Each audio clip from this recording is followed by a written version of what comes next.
O deserto tem uma regra simples. E eu aprendi ela da pior forma possível. Ou você caça, ou morre. O sol do deserto não é apenas luz. É um peso. Ele esmaga os seus ombros, seca sua garganta e te lembra, a cada segundo, que você é feita de carne, água e fragilidade. Eu costumava amar o sol. Eu costumava achar que o calor era um abraço. Mas isso foi antes de Richard me empurrar para o abismo. Isso foi antes de eu sentir o som seco de um galho de árvore atravessando o meu abdômen. Eles acharam que eu era uma boneca de vidro. Acharam que, uma vez quebrada, eu apenas desapareceria na areia. Mas eles esqueceram que o vidro, quando quebra, corta. E eu aprendi a cortar de volta. Meu nome é Jean, e esta não é uma história sobre uma vítima. É a história de como eu morri naquele penhasco e de como algo muito mais perigoso voltou do inferno para buscar o que é meu. Fiquem comigo, porque hoje eu vou levar vocês para dentro do meu pesadelo. Tudo começou com o brilho do ouro e o cheiro de perfume caro. Richard era o meu passaporte para uma vida que eu achava que merecia. Ele me levou para aquela casa luxuosa, um oásis de concreto e vidro no meio do nada absoluto. Eu dancei para ele. Eu me movi como se o mundo estivesse aos meus pés. Richard era casado, tinha filhos, uma vida perfeita na cidade. Mas ali, naquele isolamento, eu era a rainha dele. Pelo menos, era o que eu pensava. O primeiro sinal de que as coisas iam mudar foi aquele frasco. Uma droga alucinógena local, poderosa, que Richard ganhou de presente. Ele me pediu para guardar. Eu escondi no meu colar, sentindo o peso do vidro contra o meu peito. Eu não sabia que aquele veneno seria, mais tarde, a minha única anestesia. Então, eles chegaram Stan e Dimitri, os amigos de caça do Richard. A energia mudou no instante em que eles entraram. Eles me olhavam como se nunca tivessem visto uma mulher na vida. Não era admiração, era fome. Stan era o pior. Havia algo de carente e perverso no jeito que ele sorria. Dimitri era um bloco de gelo, silencioso, observando tudo com olhos mortos. Naquela noite, a bebida fluiu. Eu dancei com Stan para provocar Richard, para sentir que eu tinha o controle. Eu era jovem, era tola. Eu achava que a minha beleza era um escudo. Richard me levou para o quarto, me jogando por cima do ombro como um fardo. Naquela noite, eu ouvi ele no telefone com a esposa, Elizabeth. A fachada dele era perfeita. Eu era apenas o segredo que ele escondia no deserto. A manhã chegou com um silêncio doentio. Richard tinha saído para resolver a burocracia da caça. Dimitri estava apagado na piscina. E lá estava Stan. Ele estava na cozinha, me cercando com palavras doces que escondiam espinhos. Ele me deu um cartão com o número dele. Ele queria o que o Richard tinha. Quando eu disse não, o ar pareceu desaparecer. Você não é o meu tipo, eu disse. Eu gosto de caras altos. Você é baixo. Eu queria ferir o ego dele para que ele se afastasse. Mas o ego de um homem pequeno é uma coisa perigosa. Ele me seguiu até o quarto. Ele ignorou todos os meus sinais de desconforto. E então, o vidro da janela estava nas minhas costas e as mãos dele estavam em mim. Eu gritei por Reed, gritei por ajuda. A porta se abriu. Dimitri estava lá. Eu achei que estava salva, mas Dimitri apenas olhou. Ele viu o que Stan estava fazendo e voltou a comer o seu lanche. Ele aumentou o som da televisão para não ouvir os meus soluços. O mundo se tornou um borrão de dor e humilhação. Eles não me viam como humana.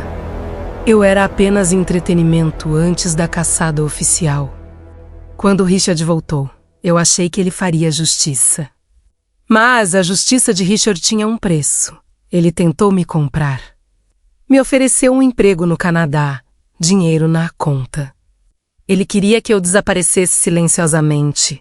Chame o helicóptero. Eu exigi. Eu vou contar tudo para sua esposa. Eu vou destruir a sua vida perfeita.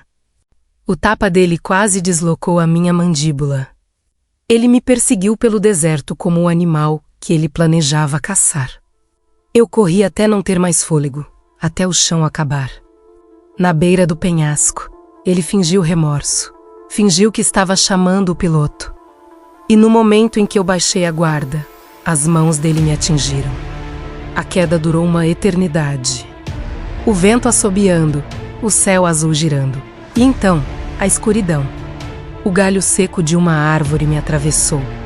Eu estava suspensa no ar, espetada como uma borboleta em uma coleção de horrores.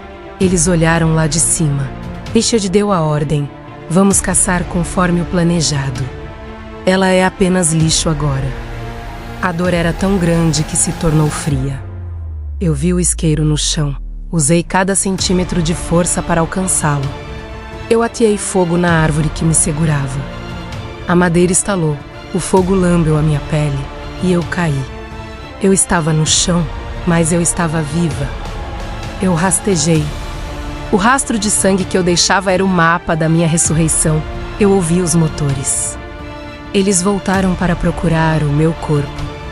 Eu me escondi nas sombras do cânion enquanto Richard e seus cães farejavam a areia. Stan estava em pânico, Richard estava focado. Eles se separaram. O maior erro da vida deles. Encontrei Dmitri primeiro.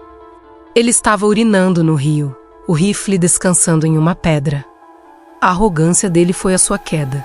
Tentei atirar, mas a arma estava vazia. Ele me jogou na água, rindo, tentando me afogar. Mas debaixo daquela água barrenta, eu não era mais a Jeanne de seda e ouro, eu era a Jeanne de ferro. Achei a faca dele, enterrei a lâmina no olho dele. Senti o crânio dele ceder. O primeiro predador afundou no rio. Eu precisava continuar. Peguei o quadriciclo, mas ele morreu no meio do caminho. Encontrei uma caverna. A dor do galho no meu estômago estava me matando. Lembrei-me da droga no meu colar. Eu a ingeri. O mundo começou a vibrar. As cores das chamas na caverna se tornaram música. Eu estava anestesiada pela loucura. Peguei a faca, cortei a minha própria carne. Puxei o galho de dentro de mim, sentindo o som da madeira raspando nos meus órgãos. Eu não gritei, eu apenas observei. Peguei a lata de alumínio, aqueci no fogo e cauterizei a ferida. O cheiro de carne queimada se misturou ao logotipo da fênix na lata. Eu renasci. A luz da manhã me trouxe o Stan. Ele estava vulnerável na estrada. Eu o observei pelo binóculo, sentindo o rifle de Dmitri pesado em minhas mãos. O tiro acertou o ombro dele. Eu o segui pelo rastro de sangue, como eles fizeram comigo. Ele tentou lutar, tentou usar cacos de vidro para me ferir, tentou me atropelar com o carro, mas eu não sentia mais medo. O medo tinha morrido no penhasco. O terceiro tiro explodiu a cabeça de Stan através do para-brisa. 2 corpos. Faltava o arquiteto disso tudo. Voltei para a mansão, Richard estava lá, tentando se limpar. O confronto foi um jogo de sombras. O sangue dele no mármore brilhante o denunciava. Nós nos perseguimos pelos corredores luxuosos. Ele me pegou pelo pescoço, tentando me sufocar com as mãos que um dia me acariciaram. Eu enfiei meus dedos diretamente na ferida dele. O grito dele foi a música mais doce que já ouvi. Peguei o rifle. Richard tentou um último ataque, mas a bala no peito dele encerrou a conta. Ele caiu, morto, cercado pelo luxo que não pôde salvá-lo. Caminhei para fora daquela casa, deixando o passado para trás. O som do helicóptero estava próximo agora. O piloto encontraria uma cena de guerra, mas ele não encontraria a vítima que Richard prometeu. Eu não sou mais a namorada, a amante ou o segredo. Eu sou o que sobra quando você tira tudo de uma mulher e ela se recusa a morrer. O deserto me batizou. E agora, o mundo vai saber o meu nome.